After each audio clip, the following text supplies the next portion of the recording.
അപ്പോൾ എൻ്റെ 3 വർഷത്തെ സമ്പാദ്യം ഇന്ന് പൊട്ടിക്കാൻ പോവുകയാണ്. യെസ്, എൻ്റെ കുടുക്ക പൊട്ടിക്കുകയാണ്. എൻ്റെ കുടുക്ക പൊട്ടിക്കാൻ എന്നെ സഹായിക്കുന്നത് എൻ്റെ ഉമ്മച്ചമ്മയാണ്. കാരണം 3 വർഷം ആയല്ലോ, കൊട്ടക്കണക്കിന് പൈസ ഉണ്ടാവണമല്ലോ. അപ്പോൾ നമ്മളങ്ങോട്ട് എണ്ണാൻ തുടങ്ങി. ഉമ്മച്ചമ്മയാണ് മെയിനായിട്ട് പൈസ എണ്ണുന്നത്. കാരണം ഉമ്മച്ചമ്മ ഈ എണ്ണൽ സംഭവത്തിലൊക്കെ ഗെയിമിയാണ്. പൈസ എത്ര കൂട്ടിയിട്ട് അങ്ങോട്ട് ടാലി ആവുന്നില്ല. നമ്മൾ ഓരോ വട്ടം കൂട്ടുമ്പോഴും 1 രൂപ 2 രൂപയ്ക്ക് വെച്ച് കൂടിക്കൊണ്ടിരിക്കുകയാണ്. അപ്പോൾ ഗൈസ്, എൻ്റെ 3 വർഷത്തെ സമ്പാദ്യം നമുക്ക് 300 രൂപ കിട്ടി ഗൈസ്. പക്ഷേ ആക്ച്വലി 300 രൂപ അല്ല, 304 രൂപ എന്നുണ്ടായിരുന്നു. 4 രൂപ ടാലി ആവാൻ വേണ്ടി തിരിച്ച് കൊടുക്കാൻ തന്നെ കിട്ടും.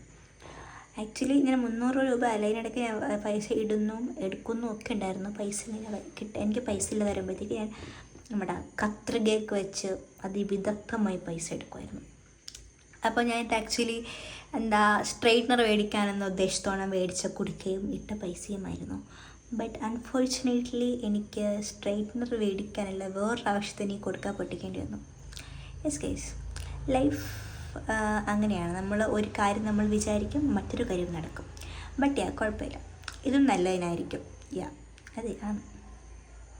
നിങ്ങൾ വിചാരിക്കുന്നുണ്ടാവും ഒരു കുടുക്ക പൊട്ടിച്ചൊരു 300 രൂപ കിട്ടിയാണ് ഇത്രയും തത്വം പറയേണ്ടതെന്നുള്ളത്. എനിവേ, നമുക്ക് അടുത്തൊരു വീഡിയോയിൽ കാണാം. അതുവരേക്കും ബൈ.